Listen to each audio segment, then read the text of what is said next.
నెల్లూరులో ప్రియురాలి ఇంట్లో వ్యక్తి అనుమానాస్పద మృతి కలకలం రేపుతోంది. లివింగ్ రిలేషన్షిప్ లో ఉంటూ ప్రియురాలి ఇంట్లో అనుమానాస్పదంగా మృతి చెందిన వ్యక్తి కొంతకాలంగా భార్యను విడిచిపెట్టి మాధవితో సహజీవనం చేస్తున్నాడు తరుణ్ తేజ. మాధవి ఇంట్లో ఊరేసుకున్నాడు తరుణ్ తేజ. తరుణ్ను మాధవిని హత్య చేసి ఉంటుందని తరుణ్ కుటుంబ సభ్యులు అనుమానం వ్యక్తం చేస్తున్నారు. తరుణ్ తేజ ప్రవళికకు 9 ఏళ్ల క్రితం వివాహమైంది. వీరికి 2 పిల్లలు కూడా ఉన్నారు. గతంలో మాధవితో తరుణ్ను రెడ్ హ్యాండెడ్గా పట్టుకుంది భార్య ప్రవళిక. అయితే అప్పటి నుంచి భర్తకు దూరంగా ఉంటుంది భార్య. ఈ నేపథ్యంలో ఒకసారిగా తరుణ్ ప్రవళికతో సహజీవనం చేస్తున్నట్టుగా తెలుస్తోంది. అయితే ఏమైందో ఏమో కానీ తరుణ్ అనుమానాస్పదంగా మృతి చెందాడు.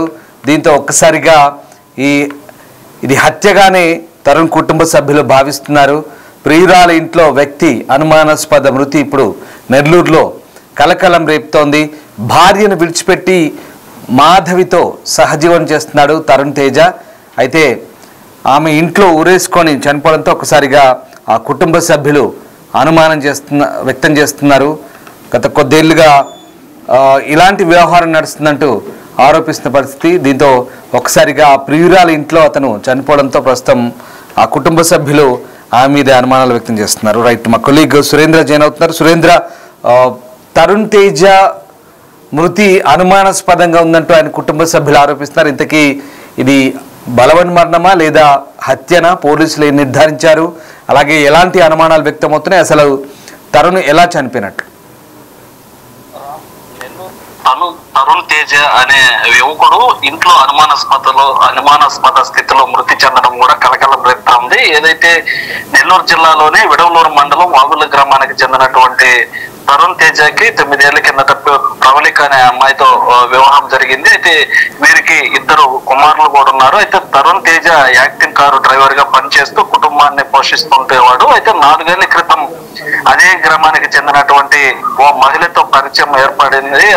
వారి మధ్య కూడా సాన్నిహిత్యం పెరిగి దీనివల్ల కుటుంబాన్ని పట్టించుకోకపోవడంతో భార్య భర్తల మధ్య కూడా తరచూ గొడవలు జరుగుతుండేవని కూడా సమాచారం తెలుస్తా ఉంది. అయితే ఈ నేపథ్యంలోనే భార్య పుట్టింటికి వెళ్లిపోయిందని, దీంతో తరుణ్ తేజ నెల్లూరులోని విఆర్సీ సెంటర్ కొద్ది రోజుల పాటు పవలకూరు రోడ్డు కాలనీలో ఉండటం జరిగింది. ఉన్నటువంటి నేపథ్యంలో అక్కడ సన్నిహితంగా ఉన్నటువంటి మహిళతో ఏదైతే ప్రవళిక ఆరోపిస్తున్నటువంటి మాధవితో సహజీవనం చేస్తున్నారని కూడా ప్రవళిక తరుణ్ తేజ భార్య ఆరోపిస్తున్నటువంటి నేపథ్యంలో అయితే కొంతకాలం క్రితం తల్లి వద్దకు కూడా వచ్చి భార్యని దూరం చేసుకున్నందుకు బాధపడినట్లుగా కూడా వారి తల్లి చెప్తా ఉంది. ఇది ఎలా ఉంటే అయితే ఆదివారం మధ్యాహ్నం నిన్న అంటే తరుణ్ తేజ తల్లికి అశోక్ అనే వ్యక్తి ఫోన్ చేసి ఇంట్లో తరుణ్ తేజ ఉరి వేసుకొని చనిపోయాడని చెప్పడంతో దీంతో వారంతా కూడా ఒకసారిగా ఆశ్చర్యానికి గురైనారు. ఈ హుటాహుటిన ఇటు తల్లి భార్య ప్రవళిక కుటుంబ సభ్యులు ఈ యొక్క ఉన్నటువంటి సహజీవనం చేస్తున్నటువంటి మాధవ్ ఇంటికి రావడం జరిగింది. అప్పటికే అక్కడ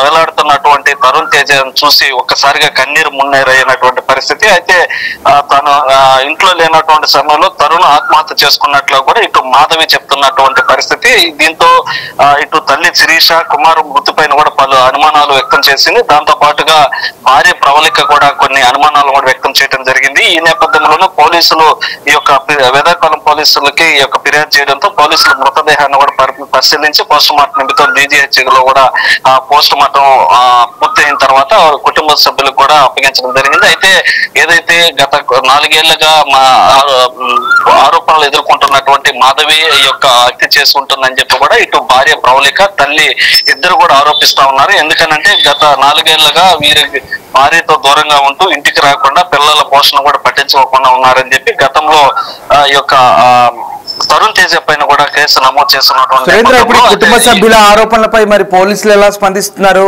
దీనికి సంబంధించి ఎలాంటి దర్యాప్తు? పోలీసులు అయితే ఇప్పటికే మాధవిని ఆ యొక్క అదుపులోకి తీసుకొని విచారిస్తున్నటువంటి పరిస్థితి ఉంది. అయితే పూర్తి వివరాలు కూడా పోలీసులు వెల్లడించేటువంటి అవకాశం ఉంది. అయితే ప్రస్తుతానికైతే మాధవి వారి పోలీసుల కంట్రోల్లోనే ఉంది. వారైతే పూర్తిగా విచారిస్తున్నారు. ఈ యొక్క హత్య లేకపోతే ఆత్మహత్య అన్నటువంటి విషయంలో పూర్తిగా అయితే విచారిస్తున్నటువంటి నేపథ్యం ఉంది. ఈ నేపథ్యంలో వారు ఇచ్చినటువంటి స్టేట్మెంట్ ప్రకారము పోలీసులు అయితే ఆమెను విచారిస్తా ఉన్నారు. అయితే గతంలో 4 ఏళ్ల కిందట పరిచయం అయినటువంటి మాధురితో ఉన్నటువంటి నేపథ్యంలో ఈ యొక్క పోలీస్ స్టేషన్ లో కూడా కేసు నమోదైన నేపథ్యంలో నేపథ్యంలో ఈ కేసు కూడా కోర్టులో నడుస్తున్నటువంటి పరిస్థితుల్లో కోర్టుకు వచ్చిన ప్రతిసారి కూడా మాధవి నన్ను బెదిరిస్తుంది, నాతో పాటు కలిసి ఉండాలి, భార్య దగ్గరకు వెళ్లేందుకు లేదు, పిల్లల దగ్గరికి వెళ్ళేదానికి కూడా అనుమతించడం లేదని చెప్పి భార్యతో కూడా ప్రవళికతో ఈ తరుణ్ తేజ కూడా అనేక సార్లు కూడా చెప్పినట్లుగా కూడా ఆమె చెప్తున్నటువంటి పరిస్థితి ఉంది. అయితే ఈ నేపథ్యంలో ఈ కేసుకి సంబంధించి ఇది హత్య ఆత్మహత్య అయితే పోలీసులు అయితే తేల్చాల్సి ఉంది. పోలీసులు అయితే ఇప్పటికే మాధవిని అదుపులోకి తీసుకొని విచారిస్తున్నటువంటి పరిస్థితి అయితే ఉంది. Right, yes, thank you Surendra. So ఇది నెల్లూరులో ఓ వ్యక్తి అనుమానాస్పద మృతి ఇప్పుడు కలకలం రేపుతుంది. అతను భార్యకు దూరంగా మరొక మహిళతో లివింగ్ రిలేషన్లో ఉన్నట్టుగా చెప్తున్నారు. ప్రవళిక ఇతని భార్య, అయితే మాధవి అనే వేరే మహిళతో ఇతను తరుణ్ తేజ లివింగ్ రిలేషన్లో ఉన్నట్టుగా చెప్తున్నారు. ఆమె దగ్గర ఉన్నప్పుడే అతను అనుమానాస్పదంగా మృతి చెందాడు, ఉరేసుకొని బలవన్మరణానికి పాల్పడ్డట్టుగా చెప్తున్నారు. అయితే ఇటు ప్రవళిక కుటుంబ సభ్యులు అలాగే తరుణ్ తేజ కుటుంబ సభ్యులు మాత్రం ఇది ఖచ్చితంగా మాధవి పనేనంటున్నారు. గతంలో కూడా ఆయన పశ్చాత్తాపంతో బాధపడ్డట్టుగా కూడా చెప్తున్నారు.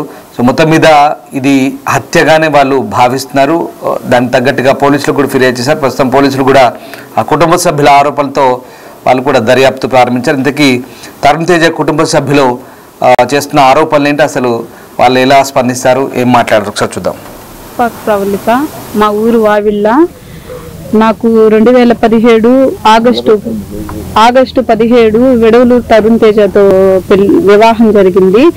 మా పెళ్ళైన 4 ఏళ్ళు బాగున్నాము. తర్వాత 3 సంవత్సరాల నుంచి అదే గ్రామానికి, వావిళ్ళ గ్రామానికి చెందిన ఎల్లు మాధవి, వాళ్ళ నాన్న పేరు ఎల్లు రాజారత్నము, ఆర్టీసీ డ్రైవర్ గా పనిచేస్తున్నాడు. ఆ అమ్మాయితో నా భర్త అక్రమ సంబంధం పెట్టుకున్నాడు. ఆ విషయం మాకు తెలిసిన తర్వాత మేము మందలిచ్చాము. కానీ ఆ అబ్బాయి మాట వినకుండా ఆ అమ్మాయితోనే వెళ్ళిపోయాడు. వాళ్ళిద్దరూ కలిసి 3 years నుంచి సహజీవనం చేస్తున్నారు. అయితే నిన్న సడన్ గా నా భర్త చనిపోయాడు అని చెప్పి మాకు ఫోన్ వచ్చింది. ఆ అమ్మాయి వాళ్ళ ఫ్రెండ్స్ చేత మా ఆయన ఫ్రెండ్స్ కి ఫోన్ చేయించి మాకు ఇన్ఫార్మ్ చేయించింది. మా ఆయన సూసైడ్ చేసుకున్నాడు ఊరేసి అని చెప్పి ఆ వీడియో వాళ్ళు చూపించారు. కానీ మా ఆయన ఊరేసుకునే అంత పిరికివాడైతే కాదు. ఈ విషయంలో నాకైతే న్యాయం జరగాల. నాకు ఆ అమ్మాయి మీద వాళ్ళన్న ఎల్లు చంద్ర షడ్రక్ అంటారు, వీళ్ళ రూమ్ లో ఆ అబ్బాయి కూడా ఉంటాడనమాట. నిన్న ఆ అబ్బాయి కూడా ఉన్నాడు. వీళ్ళిద్దరు కలిసి నా భర్తని చంపేసి అది సూసైడ్ లాగా క్రియేట్ చేస్తున్నారు అని చెప్పేసి మా పూర్తి నమ్మకము. నాకు 2 చిన్న బిడ్డలు, ఒక బిడ్డకు 5 సంవత్సరాలు, ఒక బిడ్డకు 6 సంవత్సరాలు. ఈ రోజు తండ్రి లేని బిడ్డల్ని చేసేసింది ఆ అమ్మాయి వాళ్ళన్న కలిసి. నాకు న్యాయం జరగాలన్నమాట. నాలాగా ఏ ఆడబిడ్డ ఇబ్బంది పడకూడదు. ఆ అమ్మాయి ఒక్క నా భర్తతోనే కాదు, 2-3 రిలేషన్ లో ఉంది. సో ఇప్పుడు నా భర్త అయిపోయిన తర్వాత వాళ్ళ పరిస్థితి కూడా ఇలాగే జరుగుద్ది. ఆ అమ్మాయి అన్నమయ్య సర్కిల్ గ్రీన్ స్టెన్స్ లో పనిచేస్తుంది, బ్యూటీ పార్లర్ లో పనిచేస్తుంది అనమాట. సో మీడియా మిత్రులందరూ, నాకు పోలీసులు అందరూ కలిసి నాకు నా బిడ్డలకి న్యాయం జరిగేలాగా చూడాలి. నాలాగా ఏ ఆడబిడ్డ బాధపడకూడదు, నాలాగా మా కుటుంబం లాగా ఏ కుటుంబం బాధపడకూడదు.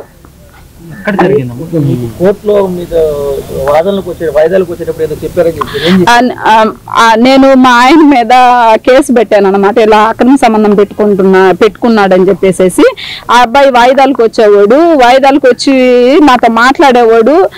గత 7-8 నెలల నుంచి నేను నా భర్త మాట్లాడుకుంటున్నాం, కలుస్తున్నాము, చెందుతున్నాం అనమాట. అయితే ఈ 7-8 నెలల నుంచి నాతో మాట్లాడుతున్నాడని ఆ అమ్మాయి ఇంట్లో టార్చర్ ఎక్కువ పెట్టేస్తుందంట. నువ్వు నీ భార్యతో మాట్లాడుతున్నావు, నీ బిడ్డల దగ్గరికి వెళ్తున్నావు, నేను నిన్ను నమ్ముకొని వచ్చాను. ఆ అమ్మాయి అన్మ్యారీడ్ అమ్మాయి, నేను నిన్ను నమ్ముకొని వచ్చాను. నువ్వు నీ బిడ్డలతో మాట్లాడి నీ భార్య దగ్గరకు కానీ వెళ్తే నిన్నైనా చంపేస్తాను, లేదంటే నేనైనా చచ్చిపోతా. నేను చచ్చిపోయినా నీ మీదకే వస్తుంది, నువ్వు చచ్చిపోయినా నీకే నష్టము. ఆ రెండిట్లో ఏదైనా నేను ఖచ్చితంగా అయితే చేస్తాను అని చెప్పిందంట. మా ఆయన నాకు చెప్పడం జరిగింది, అది ఫ్రెండ్స్ తో కూడా చెప్పడం జరిగింది. ఫ్రెండ్స్ అయితే మాకు చెప్పారు. కానీ ఇంత సీరియస్ అవుతుంది అని మేమైతే అనుకోలేదు. మాకు 21వ తేదీ వాయిదా ఉండింది. అప్పుడు మేము వెళ్ళిన తర్వాత మా ఆయన నాకు ఇది చెప్పాడు. చెప్పిన తర్వాత నేను మా అత్తమ్మ వాళ్ళకి చెప్పి సరే పెద్ద మనుషులతో కూర్చొని మాట్లాడదామని చెప్పే లోపల ఆ అమ్మాయి నా భర్తని చంపేసేసింది. డైకాస్ రోడ్డు సెంటర్ లో వాళ్ళిద్దరు కలిసి ఒక రూమ్ లో ఉంటారు. ఆ రూమ్ లో జరిగింది. మేము వెళ్ళేసరికి కూడా అంటే అలా సూసైడ్ చేసుకున్నట్టు అలా అయితే లేదు. నా భర్త ఈ ఇక్కడ పీక మీద ఘాట్లు ఉన్నాయి అనమాట. ఆ అమ్మాయికి ఇచ్చేసింది బాగా, ఆ ఘాట్లు ఉన్నాయి. ఆ ఘాట్లు కనపడకుండా ఉండేదానికి ఊరేసేసేసి చేసేసింది. నా పేరు విడవలూరు శిరీష, నా కొడుకు తరుణ్ తేజ. మా అబ్బాయిని ఎల్లు మాధవి అనే అమ్మాయి అక్రమ సంబంధం అదే ఊరికి చెందిన వావిళ్ళకి చెందిన ఎల్లు మాధవి డాక్టర్ ఆఫ్ ఎల్లు రాజారావు. ఆ అమ్మాయితో అక్రమ సంబంధం ఉంది. ఎన్నిసార్లు చెప్పినా కూడా వాళ్ళిద్దరు పద్ధతి మార్చుకోవాలి. వాళ్ళ పెద్దలతోటి మాట్లాడాము, వాళ్ళ అక్క వాళ్ళని ఇంటికి పిలిపించాము, అందరితోటి మాట్లాడాము, కానీ వాళ్ళ పద్ధతి అయితే మార్చుకోలేదు. ఆ అమ్మాయి వాళ్ళ అమ్మ వాళ్ళ నాన్న మా అబ్బాయి చెప్పాడంట వాళ్ళ ఫ్రెండ్స్ తోటి వాళ్ళ అమ్మ వాళ్ళ నాయన రౌడీలను పెట్టుండారు, వాళ్ళ అక్క వాళ్ళు నన్ను చంపేస్తారు అని చెప్పారని ఇప్పుడు చనిపోయినాక అన్ని బయటకు వస్తున్నాయి అనిందంట.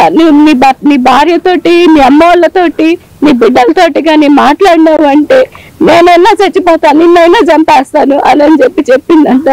కానీ నిన్నైతే నా కొడుకుని ఆ అమ్మాయి సూసైడ్ చేసి చంపేసేసి ఆ షడ్రక్ ఇంకొకరు సుధీర్ అంటే ఎవరో ఒక అబ్బాయి, వీళ్ళిద్దరివి కూడా కాల్స్ 9 గంటల నుంచి 12 దాకా అవుట్ గోయింగ్ ఇన్కమ్ కాల్స్ చాలా ఉన్నాయని పోలీసులు కూడా చెప్పారు. వాళ్ళు ఫోన్లు తీసుకున్నారు.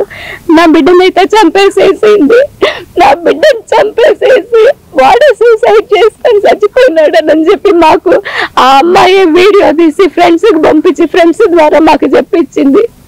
ఈ రకంగా మా కుటుంబాన్ని నాశనం చేసేసింది. నా బిడ్డలు, నా కోడలు, నా మనవులు అనాథల్ని చేసేసింది. ఇటువంటిది ఇంకెవరికి జరగకుండా నా బిడ్డలకి మాకు న్యాయం జరగాలని మిమ్మల్ని అందరినీ కోరుకుంటున్నాను.